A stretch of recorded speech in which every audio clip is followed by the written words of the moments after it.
அன்று இரவு 8 மணி இருக்கும். இந்தியா முழுவதும் எமர்ஜென்சி அமல்படுத்தப்பட்ட காலகட்டம் அது. திமுக தலைவர் கருணாநிதி வீட்டிற்கு காவல்துறை வந்து கருணாநிதியின் மகன் ஸ்டாலினை கைது செய்ய வந்திருப்பதாக சொன்னார்கள். ஸ்டாலின் வீட்டில் இல்லை, வெளியே சென்று விட்டார் என்றார் கருணாநிதி. அதிகாரிகள் அதை ஏற்க மறுத்து வீட்டை சோதனை செய்து தேடினார்கள். அங்கு ஸ்டாலின் இல்லை. ஸ்டாலின் வீட்டிற்கு வந்தால் தகவல் தருவதாக அதிகாரிகளுக்கு வாக்கு கொடுத்தார் கருணாநிதி. மறுநாள் காலையில் ஸ்டாலின் வீட்டிற்கு வந்தவுடன் கருணாநிதி அதிகாரிகளுக்கு தகவல் கொடுத்தார். எமர்ஜென்சிக்கு எதிராக திமுக மாநாட்டில் தீர்மானம் நிறைவேற்றப்பட்டதற்காக கொடூரமான மிசா சட்டம் பாய்ந்து கைது செய்யப்பட்டார் ஸ்டாலின். அவருடன் பல திமுக நிர்வாகிகளும் கைது செய்யப்பட்டு தொழுநோயாளிகளை அடைத்து வைக்கும் 9ஆம் எண் சிறையில் அடைக்கப்பட்டனர். கைது செய்யப்பட்ட அரசியல் நிர்வாகிகளை வரிசையாக அடித்து உதைத்தனர் அதிகாரிகள். கைது செய்யப்பட்ட நிர்வாகியான சிட்டிபாபுவிற்கு அடி, ஆற்காடு வீராசாமிக்கு உதை.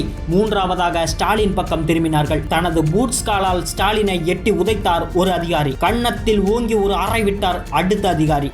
அடுத்து சரமாரியான அடிகளுக்கு மத்தியிலும் கொடுமைகளின் உச்சத்திலும் சிறைச்சாலையில் இருந்து ஒரு சாதாரண இளைஞன் திமுகவின் அடுத்த அரசியல் நெருப்பாக உருவெடுத்தார். ஆம், அவர்தான் முத்துவேல் கருணாநிதி ஸ்டாலின்.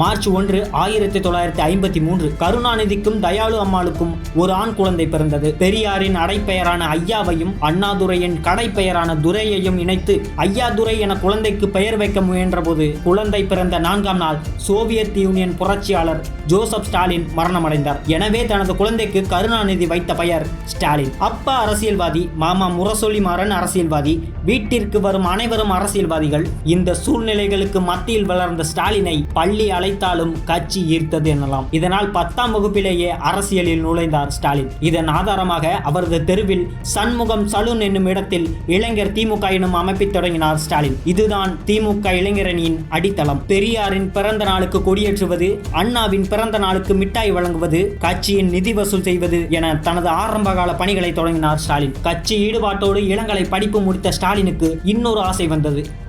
சினிமாவும் அரசியலும் ஒட்டி பிறந்த இரட்டை குழந்தைகள் எனலாம். அண்ணா, கருணாநிதி, எம்ஜிஆர், எஸ்எஸ்ஆர் என அவர்களின் வழியில் பிரச்சார நாடகங்களில் நடிக்க தொடங்கினார் ஸ்டாலின். முரசே முழங்கு என்பதுதான் இவர் முதல் நாடகம். அரசியலில் பரபரப்பான காலகட்டம் அது. கருணாநிதிக்கும் எம்ஜிஆருக்கும் அரசியல் போர் மூண்ட காலகட்டம் அது. அந்த காலகட்டத்தில் தான் ஸ்டாலினுக்கும் துர்காவதிக்கும் திருமணம் நடந்தது. அதன் பிறகுதான் மிசாவில் கைது செய்யப்பட்டார் ஸ்டாலின். ஸ்டாலின் என்னும் சாதாரணமான இளைஞன் பெரும் அரசியல்வாதியாக மாற்றிய அவர் வாழ்க்கையின் முக்கியமான பகுதி இந்த கைதுதான். அதன் பிறகு 1977 தேர்தலில் எம்ஜிஆர் மாபெரும் வெற்றி பெற்றார். இதனிடையே திமுக கட்சியை உடையாமல் தக்க வைக்க வேண்டுமென்றால் ஒரு மாபெரும் திட்டம் வேண்டும். அதை செய்தார் ஸ்டாலின். ஜூலை 20, 1980 மதுரை மாவட்டத்தில் திமுக இளைஞரணி என்னும் மாபெரும் அமைப்பு தொடங்கப்பட்டு மு.க. ஸ்டாலின், திருச்சி சிவா, பருதி இளம்வழுதி, தாமரை மணியன் போன்ற பல நிர்வாகிகள் செயல்பட தொடங்கினர். இதற்கிடையில் கட்சியின் அடுத்த சம்பவம் பேசுபொருளாக பேசப்பட்டது. திமுக இளைஞரணி மாநில பொறுப்பாளராக ஆனார் ஸ்டாலின். திமுக கட்சி மீது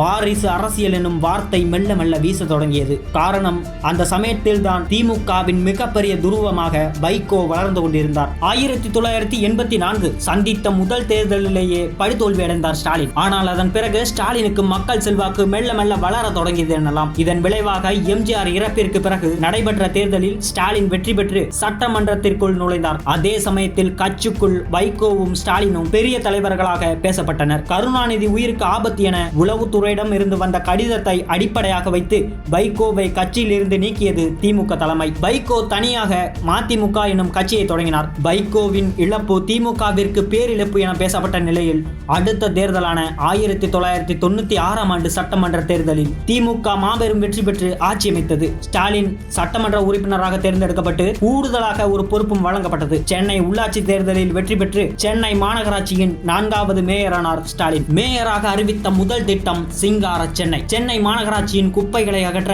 சிங்கப்பூர் நிறுவனத்திடம் ஒப்பந்தம் செய்து நகரை சுத்தம் செய்ய தொடங்கினார். அதன் தொடர்ச்சியாக ஒவ்வொரு வாரமும் மக்களை சந்தித்தார் ஸ்டாலின். பல திட்டங்களை செயல்படுத்தினாலும் பெரிதும் பேசப்படும் திட்டம் 10 மேம்பாலங்கள் கட்டியது. அதன் பிறகு மெல்ல மெல்ல வளர தொடங்கினார் ஸ்டாலின். பல போராட்டங்களில் பங்கெடுத்தார். தொண்டர்களிடையே தளபதி என்று அழைக்கப்பட்டார். மிகப்பெரிய ஆதரவோடு திமுகவின் துணை பொதுச் செயலாளரானார் ஸ்டாலின். அதன் பிறகு 2006இல் வெற்றி பெற்று உள்ளாட்சித்துறை அமைச்சராக அமைச்சரவையில் நுழைந்தார். 2009 மக்களவை தேர்தலிலும் நேரடியாக பிரச்சாரம் செய்து வெற்றி பெற்றார். இதன் விளைவாக தமிழகத்தின் முதல் துணை முதலமைச்சராக பொறுப்பேற்றார் மு.க. ஸ்டாலின். 2018 கலைஞர் கருணாநிதி மறைவுக்கு பிறகு திமுக தலைவர் 2021 சட்டமன்ற தேர்தலில் தமிழ்நாட்டின் முதலமைச்சர் என ஒரு சாதாரண இளைஞனாக மிசா சட்டத்தில் கைது செய்யப்பட்டு தமிழ்நாட்டின் தவிர்க்க முடியாத ஆளுமையாக உருவெடுத்திருக்கிறார் முத்துவேல் கருணாநிதி ஸ்டாலின். இது பத்தி உங்க கருத்தை மறக்காம கமெண்ட் பண்ணிட்டு போங்க. இது மாதிரியான தகவல்களுக்கு 5 மீடியாவை ஃபாலோ பண்ணுங்க.